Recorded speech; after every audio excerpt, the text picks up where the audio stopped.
आज का ये वीडियो है कि हम प्रीवियस डिटेल जो है ना एफपीओ मैनेजमेंट का प्रीवियस डिटेल कैसे डालते हैं। तो सबसे पहले हम एफपीओ से लॉगिन करते हैं।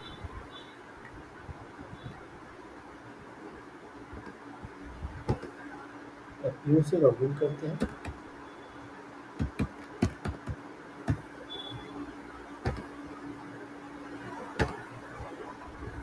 उसके लिए एफपीओ आईडी डालते हैं, यूजर आईडी डालते हैं, उसका पासवर्ड डालते हैं, फार्मर प्रोड्यूसर ऑर्गेनाइजेशन सेलेक्ट है तो हेड ऑफिस डालते हैं।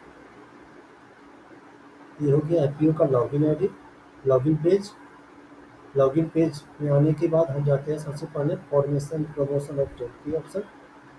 फिर आपको यहाँ दो ऑप्शन मिलेंगे, मास्टर और ट्रांजेक्शन। मास्टर में जाते हैं। मास्टर में जो है सो आपको FPO management cost previous tranche detail ये डेटा मिलेगा, आप इस पर क्लिक करना है। उसके बाद आपको जो है सो यहाँ पे उस एफपीओ का नाम और उसके अगेंस्ट में एडिट का बटन दिखेगा, इस एडिट बटन पे क्लिक करना है। फिर आपको जो है सो इंस्टॉलमेंट सेलेक्ट करना है। सपोज दैट अगर आपने 3 इंस्टॉलमेंट प्रीवियस में ले चुके हैं तो आपको फर्स्ट इंस्टॉलमेंट पहले सेलेक्ट करना है। फिर आपने कितने अमाउंट रिलीज के लिए रिक्वेस्ट किए थे। सपोज दैट आपने 3 लाख रुपये के लिए जो है सो आपने 3 लाख रुपया जो है सो आपने रिसीव किया था, तो 3 लाख रुपये जो है सो आप इसमें डालेंगे। फिर आपको इसके अगेंस्ट में रेफरेंस नंबर होता है C123456 बोलिए, इसका रेफरेंस आईडी डालते हैं और किस डेट में आप रिसीव किए थे। सपोज डेट आप 2023 में आप सितंबर में जो है सो आपने लिया था, तो 5 सितंबर आपको ये डालना है। उसके बाद फिर प्लस पे क्लिक करना है। फिर आपको सेकंड इंस्टॉलमेंट सेलेक्ट करना है। फिर आपने सेकंड इंस्टॉलमेंट में कितने इंस्टॉलमेंट लिए थे, 2,50,000, तो ये डाल देंगे। फिर इसके अगेंस्ट में जैसे आपको ये रेफरेंस नंबर डालना है C243456 ये डाल देंगे। फिर इसमें जैसे आपको नंबर सेलेक्ट करना है। फिर आपको जैसे ये 2024 जनवरी दिसंबर 2023 में आपको एक मिला, तो ये डाल देंगे। फिर प्लस करते हैं। फिर इंस्टॉलमेंट सेलेक्ट करते हैं, थर्ड इंस्टॉलमेंट। फिर आपने अगर 2 लाख रुपया लिया है 2 लाख डालेंगे। रेफरेंस नंबर डालते हैं।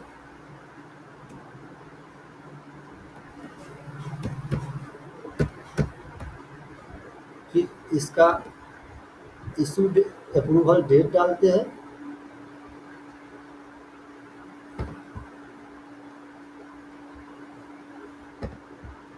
और इसका डेट सेलेक्ट कर देते हैं और इसको सेव कर देते हैं। जैसे ये सेव करेंगे तो ये आपको नेक्स्ट टाइम अगर आप इसको सेलेक्ट करते हैं तो ये देखते हैं कि देखिए आपको जो है सो ये डिटेल दिख जाएगा। और ये डिटेल अगर आप यहाँ सेव करते हैं उसके बाद जैसे आप चौथे इंस्टॉलमेंट के लिए अप्लाई कर सकते हैं। तो चौथे इंस्टॉलमेंट अप्लाई करने के लिए आपको कहाँ से जाना है, तो आपको होम पेज पे जाना है। होम पेज पे जाने के बाद आपको फॉर्मेशन और प्रमोशन ऑफ ट्रेड के ऑप्शन पे जाना है और एफपीओ मैनेजमेंट कॉस्ट रिक्वेस्ट जो ट्रांजेक्शन के अंदर आता है, आपको एफपीओ मैनेजमेंट कॉस्ट पे क्लिक करना है। यहाँ पे ऐड पे क्लिक करना है। ऐड करने के बाद आपको फिनेंशियल ईयर सेलेक्ट करना है। सपोज दैट आपको 2024-25 के लिए अप्लाई करना है, 2024-25 सेलेक्ट करना है। जीएमसी अप्रूवल डेट डालना है। यहाँ पे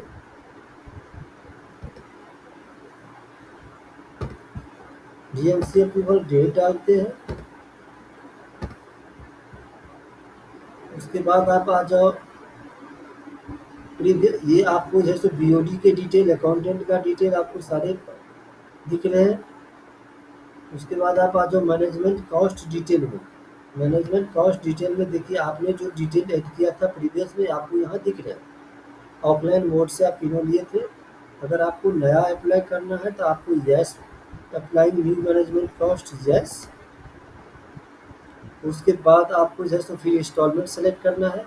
जैसे आप तीन थर्ड 1 2 3 इंस्टॉलमेंट ऑलरेडी डिटेल डाल चुके हैं तो आप यहाँ पे फोर्थ के लिए अप्लाई कर सकते हैं। फोर्थ के लिए अप्लाई करेंगे तो यहाँ पर एप्लीकेशन फोर्थ सेलेक्ट करेंगे। यहाँ पे आपको जो है सो सैलरी ऑफ सीईओ ये डालना है। फिर उसकी जो है सो मैनेजमेंट कॉस्ट की इनकम, सपोज डैट आपकी जो है सो यहाँ जो फर्स्ट 1 ईयर में सीईओ की सैलरी 25,000 होती है। तो अगर आपकी सैलरी सीईओ पिछले 1 साल से ज़्यादा से रह रहे हैं तो उसकी सैलरी 5% इंक्रीज हो जाती है। तो आप उसको बढ़ा के आप यहाँ लिख सकते हैं। तो अगर आपने यहाँ पे सीईओ की सैलरी 26,500 डाल सकते हैं मंथ, 6 महीने के लिए, तो 6 मंथ यहाँ सेलेक्ट करेंगे। फिर प्लस करते हैं। फिर आपकी फोर्थ इंस्टॉलमेंट सेलेक्ट करते हैं। फिर अकाउंटेंट की सैलरी सेलेक्ट करते हैं 11,200। फिर यहाँ पे 6 महीने सेलेक्ट करते हैं। इस तरह से थर्ड इंस्टॉलमेंट सेलेक्ट करते हैं, थर्ड रो सेलेक्ट करते हैं। फिर फोर्थ इंस्टॉलमेंट सेलेक्ट करते हैं। यहाँ पे आपको जो है सो रूम रेंट सेलेक्ट करते हैं। रजिस्ट्रेशन कॉस्ट तो एक ही बार होता है। ऑफिस रेंट डालते हैं यहाँ पे। ये आपको 4,000 होता है। फिर 6 महीने ये भी डाल देते हैं। फिर प्लस करते हैं। फिर फोर्थ इंस्टॉलमेंट,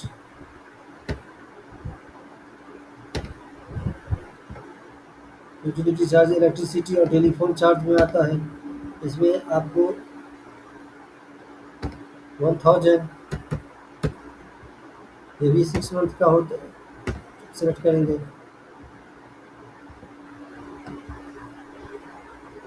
इस तरह से जितने भी आप इंस्टॉलमेंट जिसके लिए भी लेते हैं आप इसको 1 बाय 1 आप सेलेक्ट करेंगे और इसका सेलेक्ट करेंगे।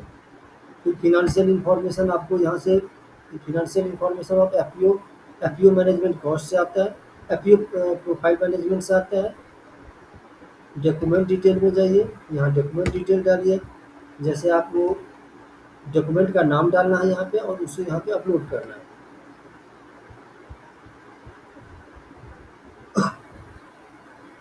सपोज दैट आप जैसे डाउनलोड में आ गए,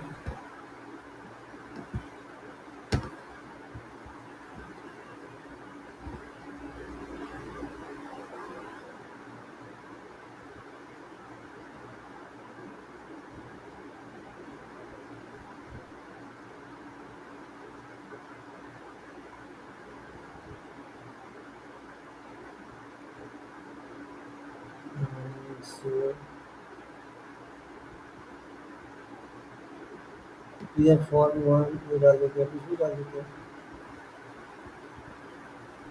जुलाई बैंक स्टेटमेंट यहाँ ओपन कर दिए।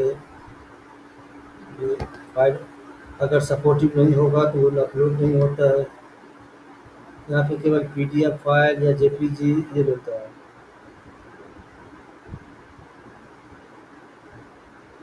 तो सुलेमान जावा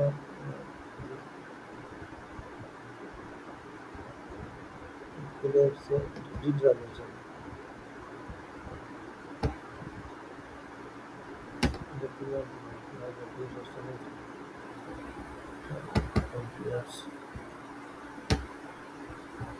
एसक्यूएल सर्वर ये इस तरह से कोई भी पीडीएफ फाइल यहाँ से रीड में चलते हैं।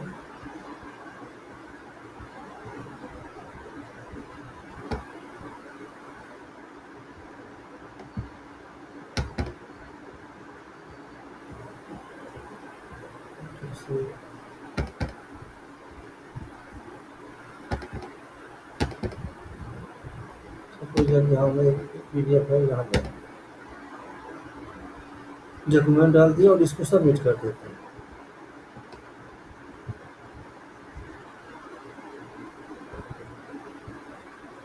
तो ये था कि हम जो है सो एफपीओ मैनेजमेंट कॉस्ट कैसे डाल सकते हैं। और उसके बाद आप देखिए यहाँ व्यू में जो आप चेक कर सकते हैं, वही व्यू में जैसे आपको जैसे आपको व्यू में दिखेंगे वही जैसे सेम सीवीपीओ के पास दिखेंगे,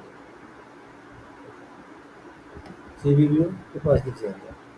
तो ये पहले तो ये था कि हम आप जैसे FPO management cost previous detail कैसे डालते हैं। फिर प्रीवियस डिटेल जो हम डालते हैं उसको जब हम नया इंस्टॉलमेंट अप्लाई करते हैं तो वो प्रीवियस डेटा हमको ऑटोमेटिक वहाँ दिख जाता है। और जो भी हम प्रीवियस डिटेल डालते हैं उसके नेक्स्ट इंस्टॉलमेंट जैसे हम कैसे अप्लाई कर सकते हैं। तो ये सारे प्रोसेस में था ये, जिसमें एफपीओ मैनेजमेंट कॉस्ट कॉस्ट कैसे डालते हैं उसके लिए था। अगर इसमें कोई कोई आपको एक्स्ट्रा चाहिए जानकारी तो आप इस पे जैसे आप इसमें हमको कमेंट कीजिएगा कि हम आपको जैसे नेक्स्ट बार जैसे आपको इससे भी कुछ जो होगा आप हमको कमेंट सेक्शन में दीजिएगा, हम आपको करके देंगे।